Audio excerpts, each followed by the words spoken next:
référendum, les Ivoiriens rejettent, qui continuent de chérir leur nom Côte d'Ivoire.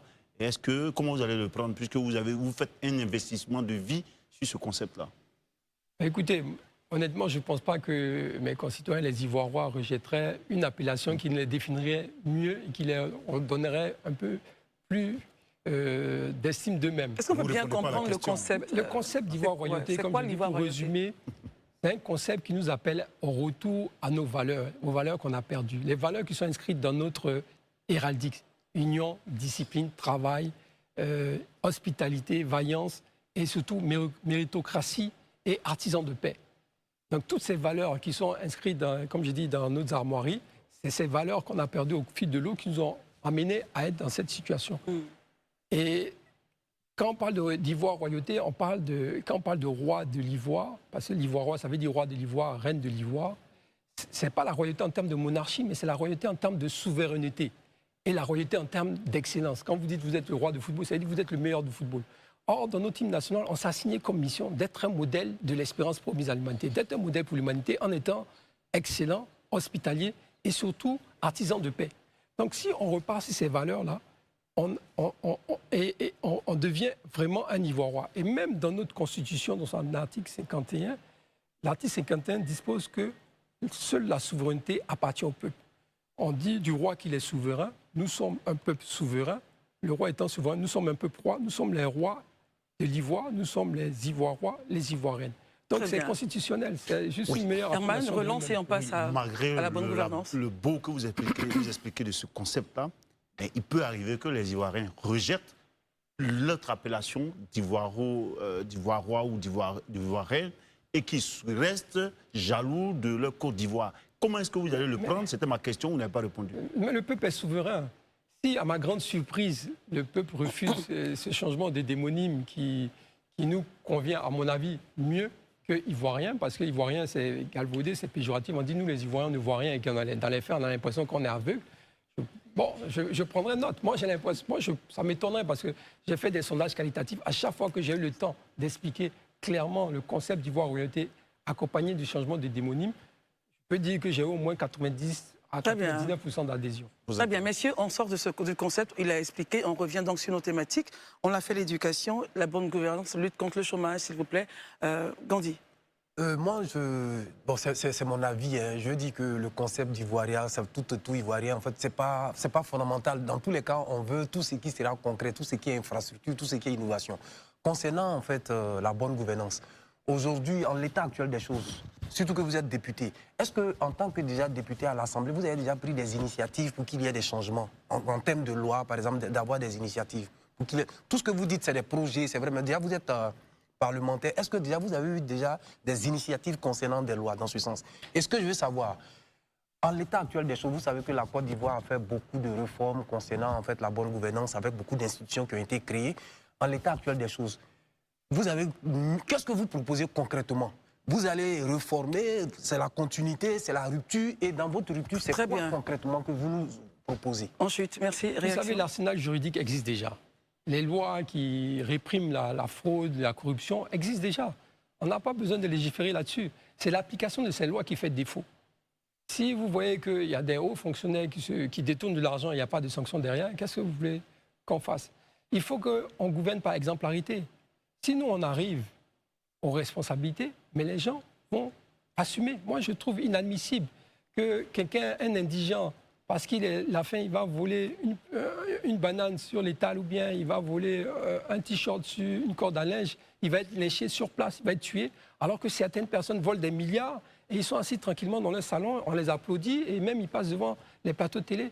Moi, je trouve ça inadmissible. Il faudra qu'on mette une justice vraiment équitable et qu'on applique nos lois, nos textes. Sinon, on a créé des institutions. L'institution de la bonne gouvernance, est-ce qu'elle a changé quelque chose?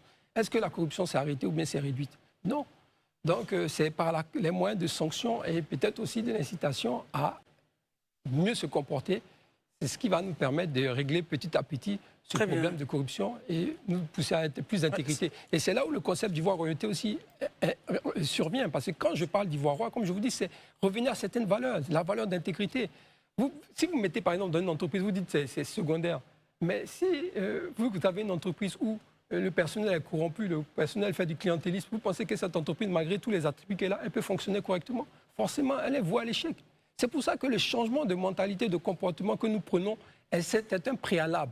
C'est un préalable. Je peux avoir le meilleur programme économique et politique si jamais on reste avec nos mentalités de tribalisme, de corrompus, d'assistés.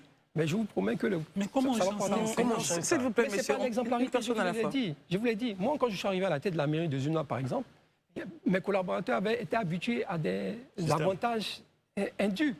Mais je leur ai dit, c'est pas possible. Nous, on est venus ici pour servir les populations. On n'est pas venus ici pour savoir quelques petits avantages. En tout cas, c'est pas pour ça que moi, je me suis battu. Je me suis battu pour essayer d'améliorer les conditions de vie de mes populations. On a travaillé. Est-ce que c'est pas pour ça que vous avez perdu le prochain mandat? Non. À chaque fois, vous voulez me ramener là-bas. S'il vous plaît, une personne à la fin. Mais vous l'avez évoqué, donc c'est une part. Il va réagir, Herman. Écoutez, vous savez, je n'ai pas perdu les élections municipales. Malheureusement, il y a un fléau qui est mondial, mais qui est particulièrement violent ici en Côte d'Ivoire, c'est la fraude. J'ai été victime de fraude massive.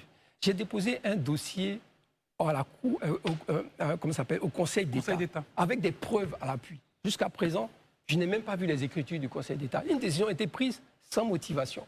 Mais c'est parce que ce n'est pas le moment de débattre. Très bien. Donc revenons à l'élection présidentielle. Vous êtes candidat, Dr Barry? Moi, je vais revenir sur la bonne gouvernance. On va laisser un peu Zenou là. Par rapport aux institutions en charge de la bonne gouvernance qui existent actuellement, est-ce que vous avez prévu d'en créer d'autres ou bien vous avez prévu de réduire d'autres? Si oui, pourquoi? Je vais rationaliser les ressources de l'État. Aujourd'hui, avant, il y avait un ministère de la bonne gouvernance et une haute institution de la bonne gouvernance. Heureusement, ils ont supprimé le ministère. En tout cas, ils ont fusionné avec la haute autorité de la bonne gouvernance. Bon, les résultats ne sont pas probants. Je préfère renforcer la Cour des comptes qui peut faire des réels audits sur l'usage des deniers publics et peut-être éventuellement trouver d'autres mécanismes pour pouvoir mieux contrôler la corruption au sein de l'État et même au sein des entreprises. Parce que la conformité, on va essayer de la mettre partout. Ce qui s'applique dans le privé doit s'appliquer dans le public. Donc vous allez supprimer la haute autorité de la bonne gouvernance? On va faire un audit, en tout cas, des résultats qu'ils ont obtenus. Moi, je n'ai pas des chiffres, ils publient des chiffres, mais on va voir dans la réalité si ces chiffres-là se parlent d'eux-mêmes. Parce que je ne vois pas de réel changement en termes de mentalité et de corruption. Tous les jours, on se retrouve toujours à être rackettés. Très bien, Gandhi. Monsieur Diaby, la loi sur la déclaration de patrimoine prévoit que les hauts fonctionnaires, les ministres, députés, etc. doivent déclarer leur patrimoine. Mais la déclaration n'est pas rendue publique. Donc, il n'y a aucun moyen, en tout cas pour le citoyen lambda, pour les journalistes, pour tous ceux qui voudraient faire des investigations, de pouvoir vérifier. Est-ce que vous estimez qu'on doit rendre publique la déclaration de patrimoine? Et puis, deuxièmement, la sanction. Lorsque vous ne déclarez pas le patrimoine, vous avez juste une suspension de quelques mois de salaire. Est-ce que quelqu'un qui refuse de déclarer son patrimoine au mépris de la loi devrait continuer à garder son poste selon vous? Non, je pense que nul n'est au-dessus de la loi et que tout le monde doit s'y soumettre. Et je pense que chacun doit faire sa déclaration de patrimoine. Et il faut être transparent là-dessus. Moi, je suis pour la publication des résultats des déclarations du patrimoine de chaque acteur politique, parce que le peuple a en droit de savoir, puisque c'est eux qui nous ont assignés à nos postes. Donc, on doit être surtout transparent. Nous, les élus particulièrement, on doit être transparent, on doit déclarer nos patrimoines. Très bien. Herman? Oui, moi, je vais venir sur la lutte contre la fraude. Aujourd'hui, aujourd'hui la fraude, comme on le dit, c'est systémique. Ça gangrène la justice, la police, partout. Est-ce que vous pensez à un instrument qui pourrait amener tout cela, c'est-à-dire faire un contrôle sur tous les acteurs qui sont exposés à finalement être dans ce deal-là, qu'on trouve partout? Est-ce que vous avez prévu un mécanisme pour vraiment combattre cette fraude-là, cette corruption-là? Vous savez, tout part de la tête. Si vous, président de la République, vous donnez des instructions à un ministre, vous mettez peut-être un secrétaire général au sein de ce ministère qui coordonne les actions, et au sein même de la présidence, vous avez des collaborateurs qui vont suivre qu'il y a la bonne exécution du programme du gouvernement.